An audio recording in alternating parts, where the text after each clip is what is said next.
The pyramids of Egypt rise from the desert like immortal stone giants, monuments to eternity, symbols of Pharaoh's godlike power.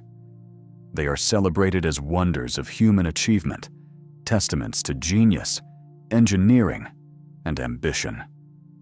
Tour guides and history books describe them as the work of visionaries, masterminds, kings who dreamed of immortality. But behind the blinding glow of that legacy lies a question that refuses to stay buried. Who really built them? Not pharaohs, not gods, not immortals, but thousands of human beings whose names were erased by the very stones they carried. For centuries, the story has been polished, that free Egyptian laborers worked proudly for their divine rulers, a narrative of unity, of willing service to the crown. Yet the sands whisper a harsher truth, one of sweat, chains, and backs broken under the weight of eternity. Archaeology reveals calloused hands, skeletal remains marked by exhaustion, and settlements that hint at both organization and exploitation. The workers may not have all been slaves in the narrowest sense, but they lived in a system that offered no escape, no choice, no voice. The irony is sharp. Monuments meant to glorify pharaohs instead expose the silenced lives that made them possible. The pyramids were not only tombs for kings, they became tombs for forgotten laborers, whose blood and breath mortared every block. This is their story, the story beneath the stone, beneath the grandeur, beneath the myth, the story of who really built the pyramids. The desert is silent, but silence in Egypt was never empty. Out of the sand rose monuments that seemed to defy time itself, the pyramids. Today they are tourist attractions, icons printed on postcards and textbook covers, the shorthand for ancient wonder. But in their own age, they were much more than monuments. They were political theater in stone, stage sets for a drama that declared, "The pharaoh is not just a man, he is a god." The Egyptians called their king the Enusruti, the ruler of Upper and Lower Egypt, the bridge between heaven and earth. His word was law, his body divine, his legacy eternal. But like all mortals, pharaohs had one problem they could not escape: death. No matter how many armies they commanded, no matter how many temples they built, the horizon of mortality loomed before them. And so the pyramid became a solution, a stairway to eternity, a ladder of stone that would carry their souls into the afterlife. To modern eyes, pyramids look like geometry, triangles and angles rising from the desert. To the ancients, they were theology. Each block was a prayer, each chamber a map of the cosmos. The pyramid was a cosmic machine designed to transform a mortal king into an immortal god. But here is the satire of eternity. One man's quest to cheat death required the labor of tens of thousands who had no say, no choice, and no guarantee of being remembered themselves. Imagine the first pharaohs sketching out their eternal monuments. To their courtiers, it was genius. "Behold, a mountain we will build with our own hands." But it was never our hands. The pharaoh's hands never touched stone. His vision would be carried out by the backs of others. The paradox was baked into the foundation. Immortality for one, mortality for many. The pyramids were not just tombs, they were propaganda. They declared Egypt's wealth, stability, and order to every subject and every enemy. When a pyramid rose, it shouted across the desert, "Egypt is strong, the king is divine, and the gods themselves favor us." The bigger the tomb, the louder the message. And pharaohs, like modern rulers, loved nothing more than outshining their predecessors. If one pyramid towered high, the next king had to build higher. Eternal life was not just a spiritual project, it was a political competition. But monuments are expensive. They demand resources, logistics, and above all, labor. A pyramid is millions of limestone blocks, each weighing tons. A single man cannot move such weight. But thousands of men, organized, coerced, and driven, they can. Thus, the dream of eternity was less about the king's soul and more about building a machine of human labor, one that would grind on for decades, converting sweat into stone and stone into legacy. Here is where the satire grows sharp. Pharaohs wrote hymns about their divine right, carved inscriptions about their justice, and commissioned art celebrating their glory. Yet none of them left us an inscription that read, "And thanks to the workers who broke their backs in the sun." History carved the names of the kings into granite, the builders anonymous. The hands that lifted stone were erased, even as their work became eternal. And yet, the stones themselves whisper the truth. Archaeology has uncovered not only pyramids, but also the remains of workers' villages. Mud brick huts, bakeries, breweries, bones bearing the scars of injury and overwork. These are the unintentional memorials of those whose names were never written. If the pyramids were built for eternity, then perhaps eternity has played a trick. The pharaohs are remembered, yes, but so too are the wounds of those who served them. This is the irony of Egypt's glory. The pyramids were not just tombs for kings. They were mass graves of forgotten labor, monuments to inequality disguised as miracles of civilization. They endure as wonders of the world, but they endure also as stone reminders of a bargain humanity has struck again and again, that freedom and glory for some are bought with chains for others.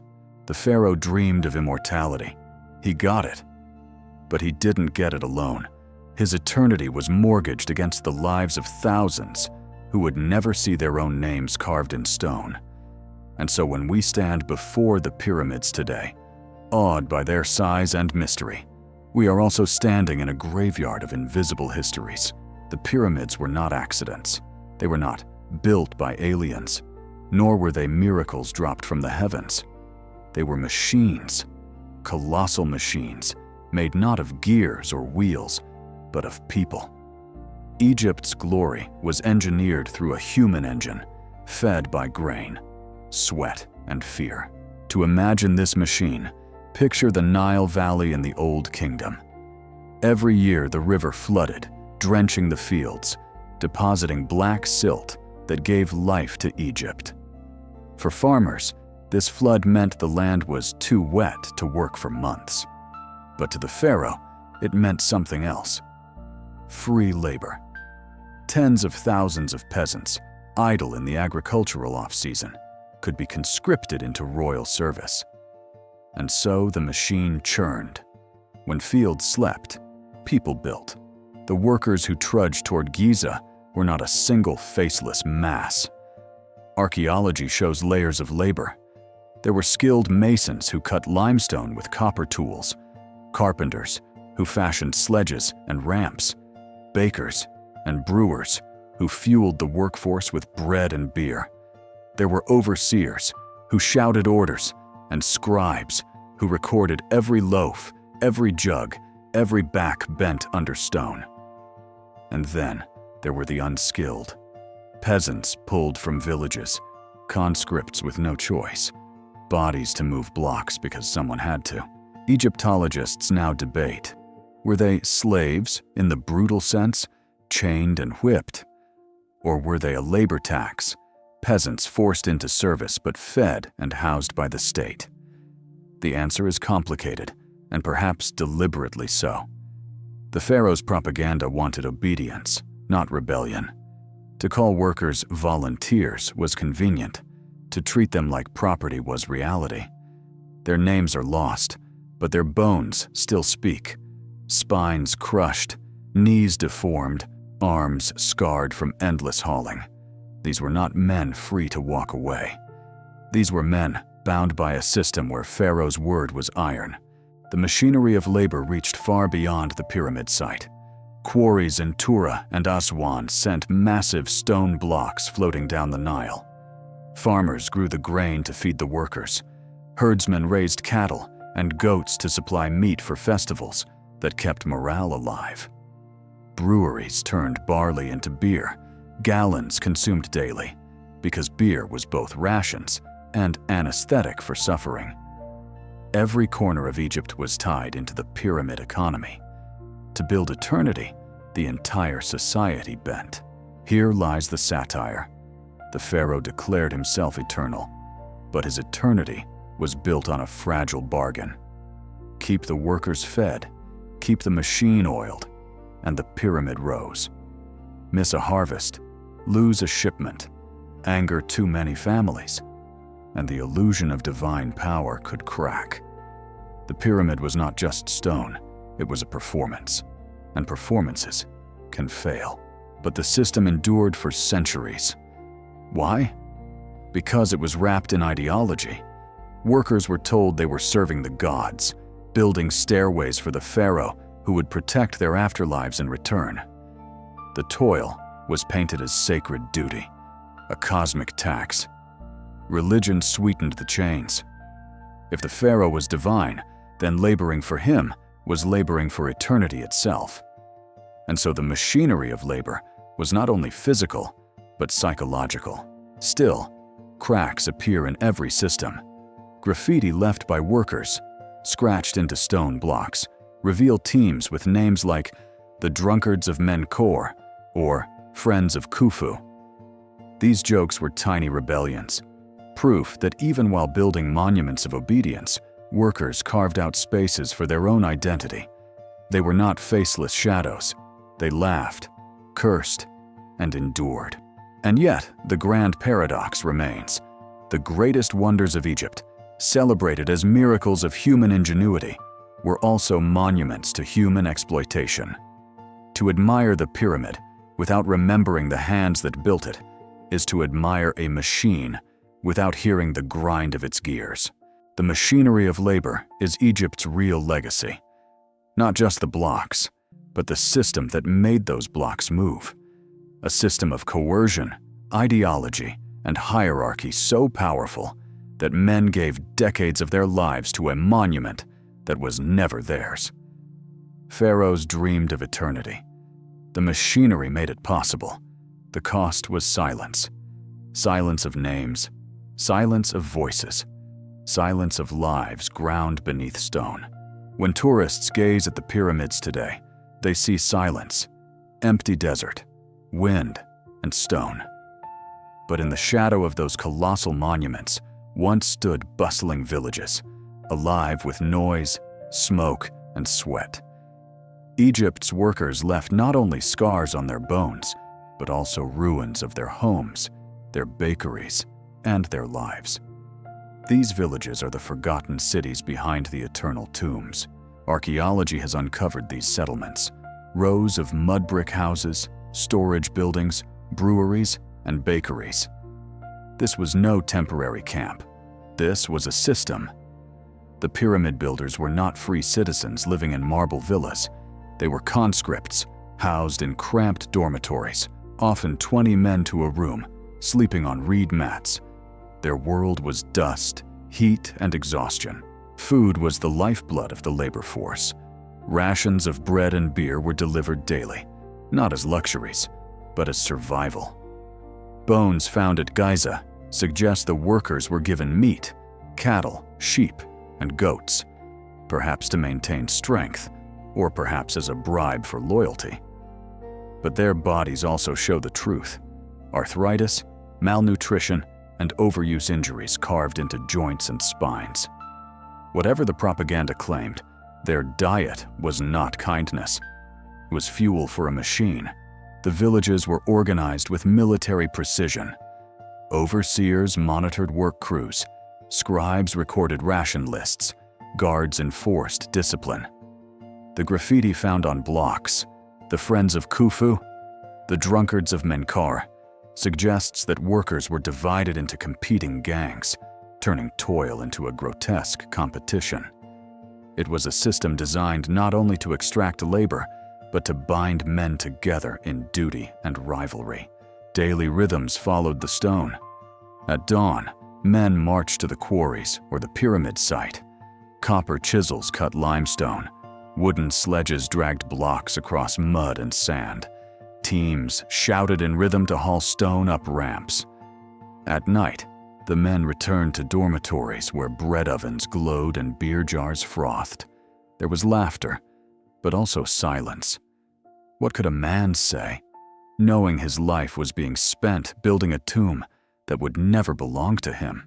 Women and children were not absent. Evidence suggests that women worked as bakers, brewers, and textile weavers, their labor critical to keeping the machine running. Children too young to quarry or haul may have carried water, gathered reeds, or worked in kitchens. A pyramid was not only built by men with chisels, but by entire families tied to the system, directly or indirectly. And what of death? Many workers never left the shadow of the pyramid alive. Cemeteries near Giza contained skeletons with crushed bones, broken spines, and worn joints. Some received decent burials, perhaps a reward for service. Others were cast into shallow graves, their labor spent, their names unrecorded. The pyramids promised eternity, but not for the hands that built them. Religion colored this life with paradox. Priests told workers they were serving the gods, that to labor for Pharaoh was to earn favor in the afterlife. Perhaps some believed it. Perhaps others whispered curses beneath their breath.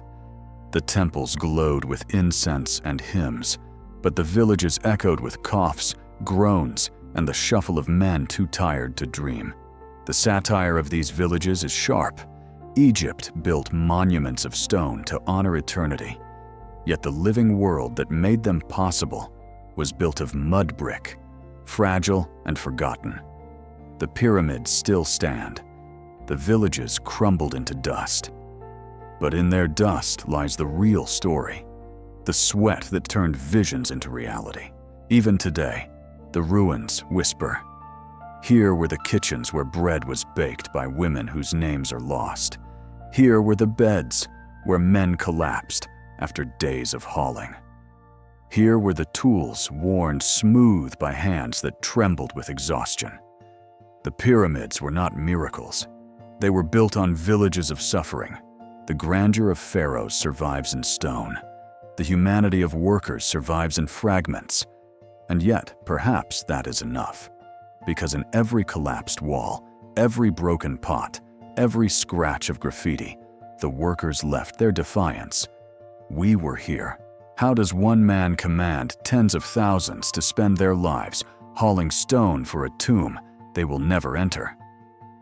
Force explains some of it, but fear, belief, and illusion explain far more. Pharaohs ruled not only with whips, they ruled with symbols, with stories, with chains woven into the very idea of eternity. The pharaoh was not seen as a mere king.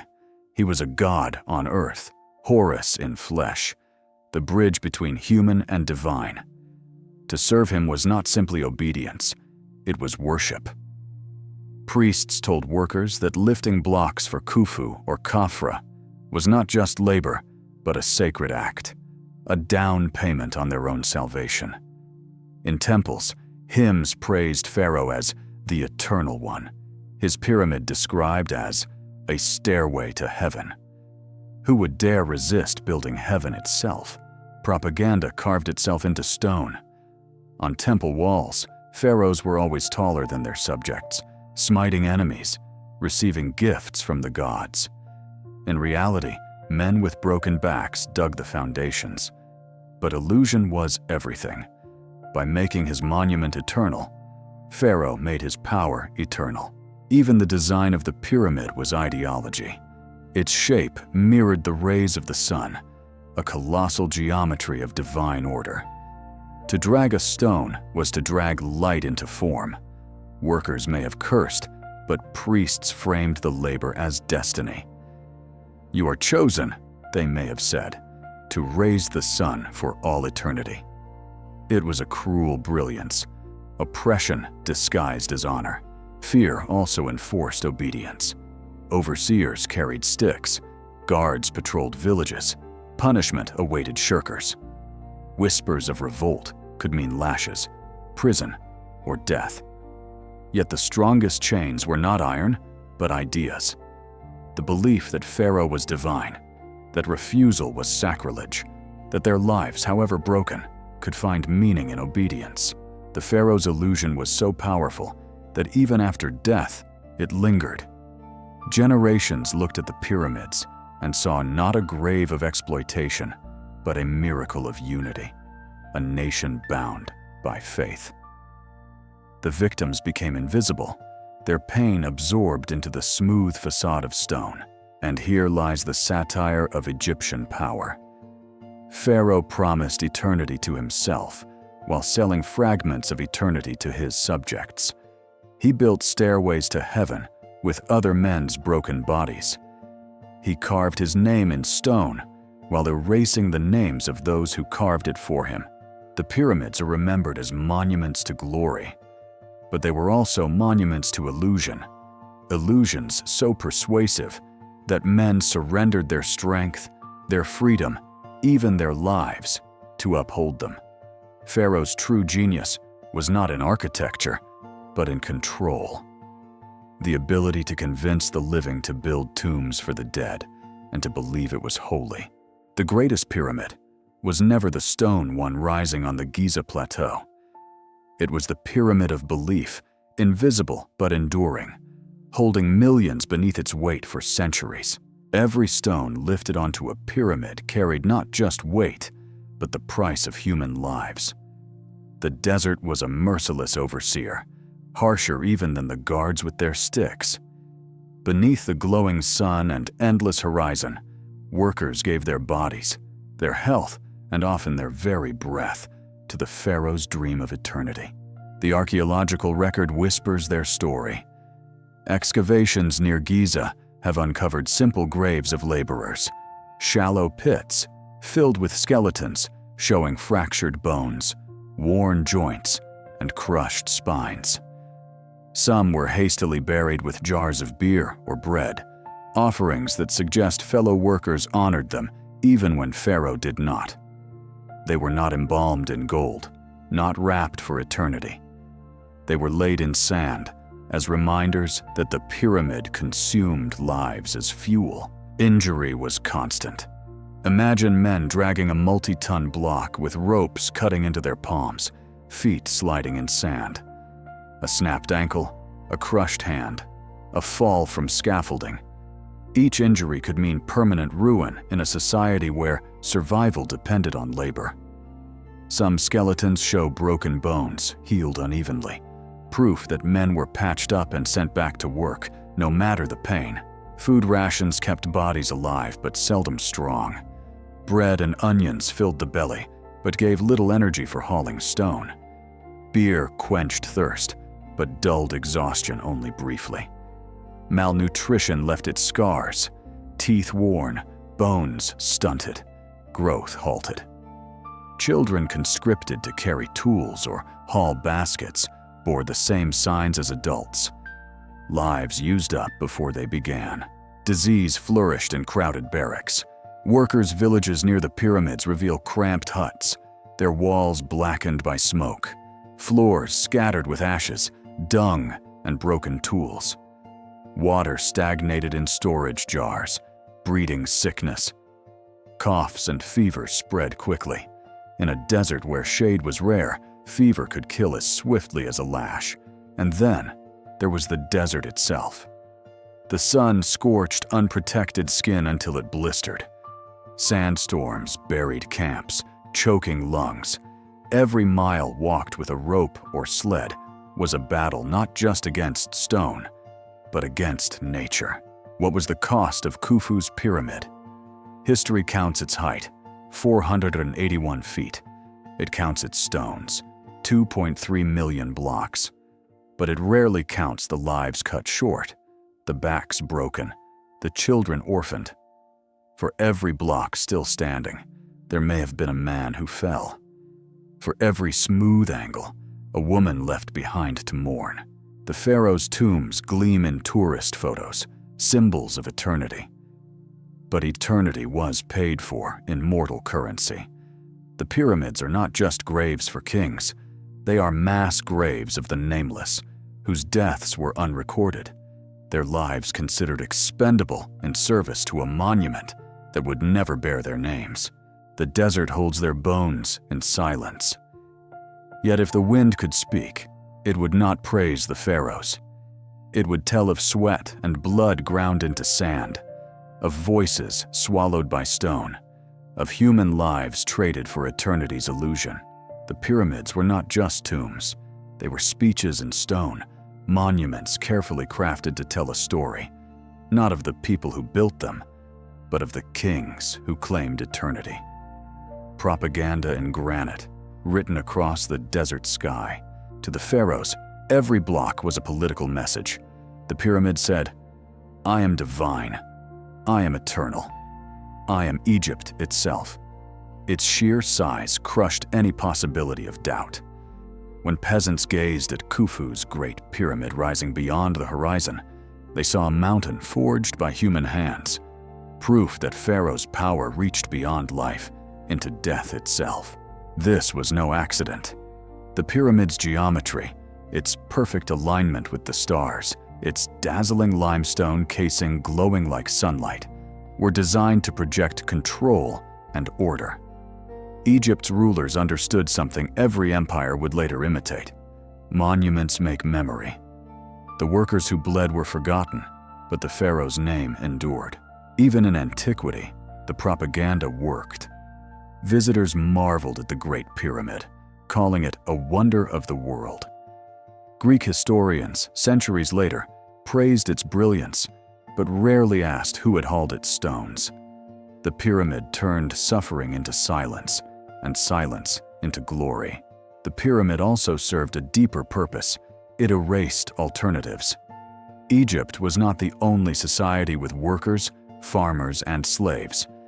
But by building something so vast, so immortal, the pharaoh convinced his people that labor for him was labor for eternity.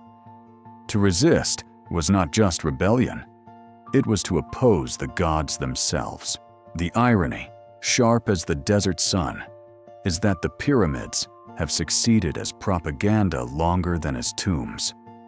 The mummies are gone, the treasures looted, but the image of the pyramid still survives on postcards, textbooks, even corporate logos. Stripped of its history of pain, modern tourists marvel at their beauty, school children memorize their dimensions, and governments use them as symbols of national pride. Rarely do we pause to ask, whose hands lifted the blocks? Whose bones lie buried in unmarked sand? That is the power of propaganda. To take blood and sweat and turn it into silence. To make eternity shine so brightly that shadows vanish. The pyramids were not built only to bury kings. They were built to bury truth. History tries to silence the nameless. Pharaohs carved their names into stone, while the workers who cut the stone vanished into sand. Yet sometimes, against all odds, their voices break through, scratched into walls, hidden in tombs, whispered in fragments of evidence. Archaeologists digging near Giza have uncovered small, almost invisible traces of resistance, graffiti left by workers. Some inscriptions mock their overseers. Others give nicknames to work gangs, like the Drunkards of Menkaure or the Friends of Khufu. These markings reveal what official records never admitted. The builders had humor, solidarity, and perhaps defiance, even under crushing labor. Even more telling are the graves. Excavations at the workers' cemeteries show broken bones, crushed spines, and arthritis in men who died young. They tell us of lives spent hauling blocks, bending under burdens that no monument inscription ever mentioned. Yet, in those same graves, archaeologists have found jars of beer, bread, and amulets buried alongside them. Whoever buried these workers, families, fellow laborers, perhaps even sympathetic priests, believed they too deserved memory. It was a silent protest against a system designed to erase them. Egypt's elite chroniclers never wrote of slave revolts in the Pyramid Age. But silence is not proof of obedience. Silence can be fear, or censorship, or simply power deciding whose story survives. If workers whispered curses under their breath while dragging stones, those whispers are lost to us. Yet we know they existed, because resistance always exists. The pyramids themselves may hide their defiance. Some blocks are carved carelessly, as if placed with bitterness. Some alignments are slightly skewed, as though rushed, perhaps by workers who did not share Pharaoh's dream of eternity. Even in perfect monuments, cracks appear. The satire of history is this: pharaohs believed they could silence millions with one mountain of stone. But thousands of years later, we read graffiti, bones, and broken tools, and through them, the workers speak. They remind us that even in an age of divine kingship, not all bowed willingly. The pyramids endure as wonders, but so do the cracks. And sometimes, the cracks tell us more truth than the stone. The pyramids did not just shape the skyline of ancient Egypt. They shaped imagination for millennia. When later empires looked back at Egypt, they did not only admire the architecture, they copied the system that built it. Egypt had shown the world how to turn mass labor, inequality, and hierarchy into monuments that seemed eternal. That lesson was not forgotten. In Mesopotamia, kings looked at Egypt's projects and understood the value of enslaved captives in raising temples. In Greece, Athens wrapped slavery in philosophy, but the economic principle was the same: freedom for the few, toil for the many. Rome industrialized the model. Where Egypt mobilized tens of thousands, Rome commanded millions. Gladiatorial games were their spectacle, aqueducts their pyramids, built on broken backs. Even centuries later, European monarchs and colonial empires admired Egypt's glory. They too built grand monuments: Versailles, St. Paul's, the palaces of Madrid, on the labor of those denied liberty.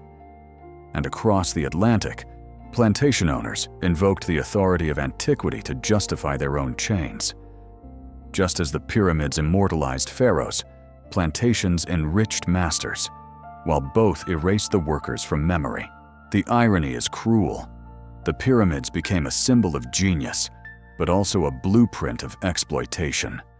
They taught the world that power could turn inequality into art, oppression into wonder. That lesson, once learned, was recycled again and again, from slave ships to factories, from sugar fields to railroads. And yet, Egypt's shadow also inspired rebellion.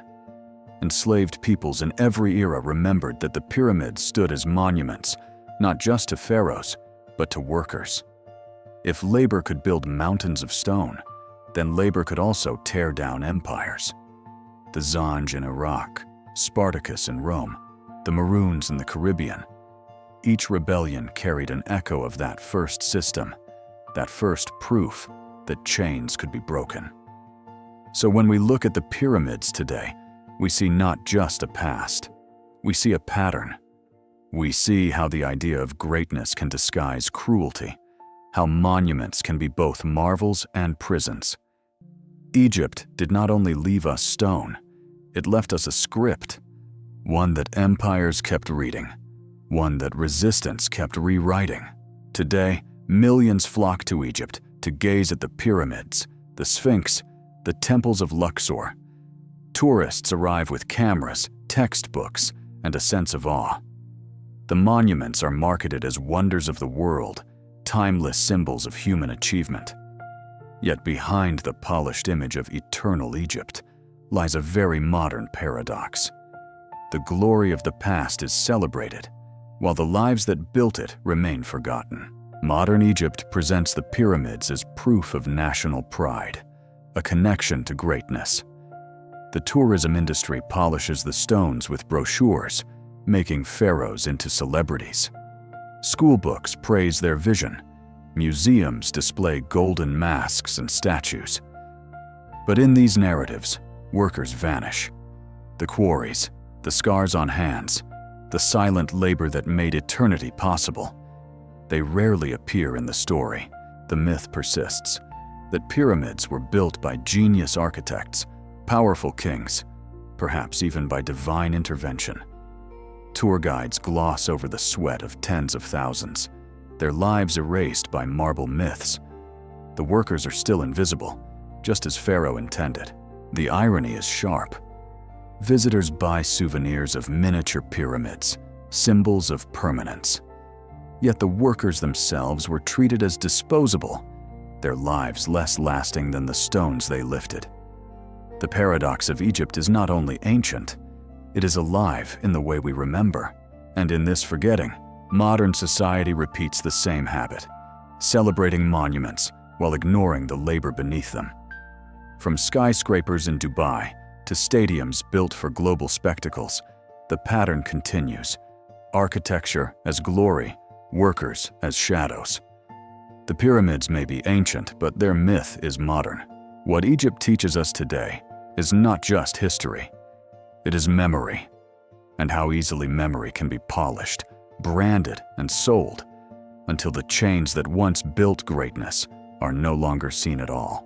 The pyramids stand eternal, but the lives that built them turned to dust long ago. Pharaohs had their names carved into stone, their tombs packed with treasures, their legacies preserved in gold. The workers, enslaved or bound by duty, left behind no statues, no monuments, only broken bones in desert graves. Yet without them, the pyramids would not exist. This is the final satire of Egypt's glory. Eternity for the rulers, oblivion for the builders. And in that imbalance lies the great debt of chains, a debt history has never repaid.